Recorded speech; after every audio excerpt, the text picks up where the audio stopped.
साहेब आहे ना, ड्युटीला पूजापाठ केल्याशिवाय ना कधीच निघत नाही बाबा. हॅट्स ऑफ साहेब. जय रामकृष्ण हरी.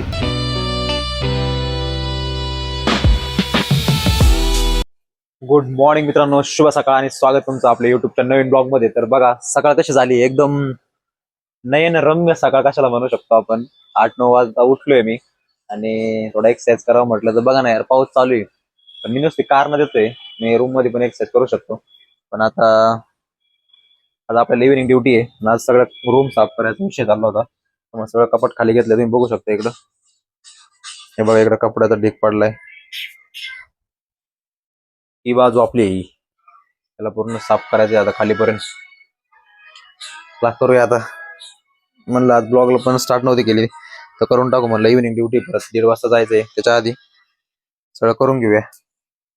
सगळा कचरा सगळी घाण काढल्यानंतर आहे ना, तुम्हाला थांब दाखवतो आता की ना कपाट कसं मी एकदम अरेंज केलं आहे. थोडंफार ट्राय केलं आहे बाबा, नाही का. पॅन्ट एका बाजूला, शर्ट एका बाजूला, कसं तरी एक साईड आपली क्लिअर केली आहे. त्याच्यानंतर म्हटलं आता आहे ना, ड्युटीला जायचं होतं तर इस्त्री करून घेऊ कपड्यांना.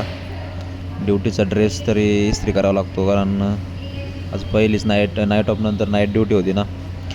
तर कुठंतरी सेट करायचा होता मला कॅमेरा, इकडं सेट केला.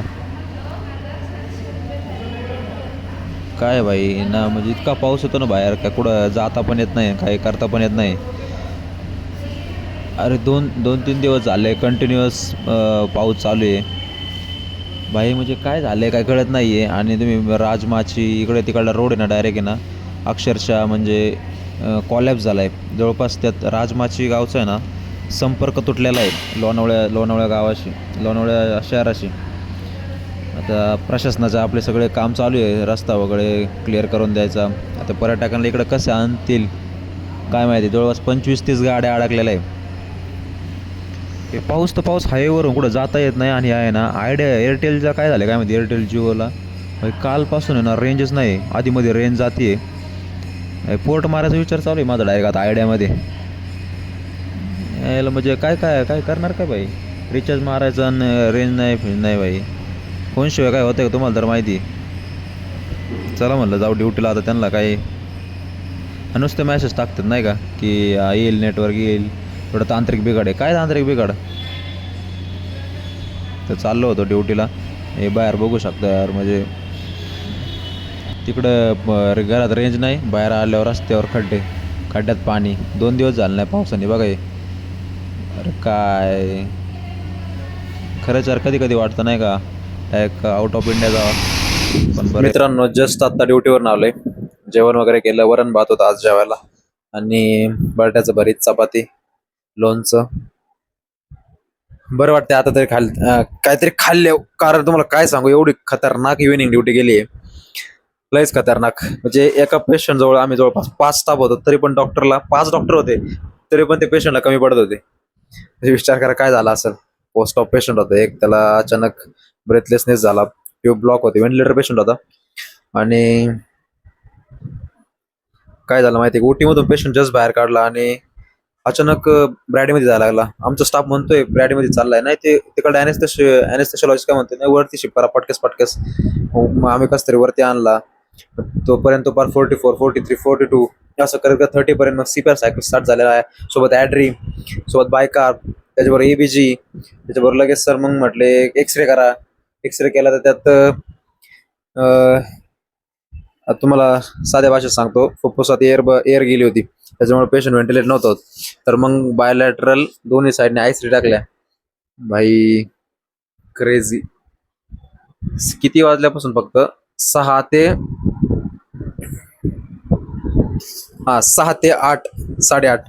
2.5 तास एवढी खतरनाक ड्युटी केली ना, असं वाटतं की दिवसभर काम केले. लय भयंकर यार.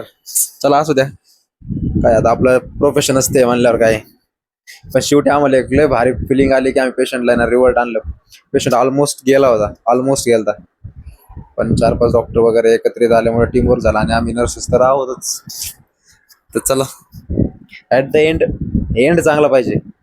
मध्ये तुमचं पाथ कसा पण असू द्या, काही पण असू द्या, एंड तुमचा एक काय म्हणू शकतो आपण, तुमचा हेतू जर चांगला असेल तर एंड चांगलाच होणार आहे. त्याच्यामुळे आम्हाला ते भेटलं, पेशंटचं पण लक आणि आमचं पण आमचं तर आम्ही म्हणजे खूप सारे ट्राय केले नाही का, यंग पेशंट होता त्याच्यामुळं चला फायनली रिवर्ट झाला तो.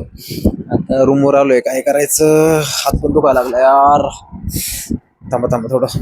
हेलो नर्सिंग ऑफिसर्स, तो कैसे चल रही है स्टडी? क्योंकि नॉर्थ सेट के एग्जाम के लिए अब बस अभी कुछ समय ही बचा है, 2 मंथ, ठीक है.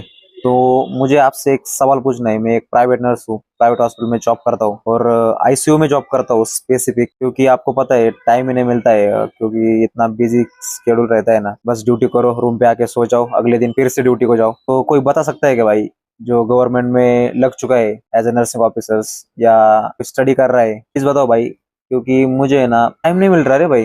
ये जो मैं ड्यूटी कर रहा हूँ ना, मैं पढ़ाई का मन तो हो रहा है बट पढ़ाई नहीं हो रही. टाइम मैनेजमेंट कैसे करे, क्या क्या पढ़े, अभी कंफ्यूज हूँ. इन शॉर्ट में कंफ्यूज हूँ. तो डीएम कर सकते हो या कमेंट सेक्शन में भी बता सकते हो. देखो भाई यार, जो भी करना है बस करो. देखो वैसे तो कुछ हो नहीं रहा, अगर आपका कुछ मुझे हेल्प मिल जाए और कुछ हो जाए तो क्या सही रहेगा.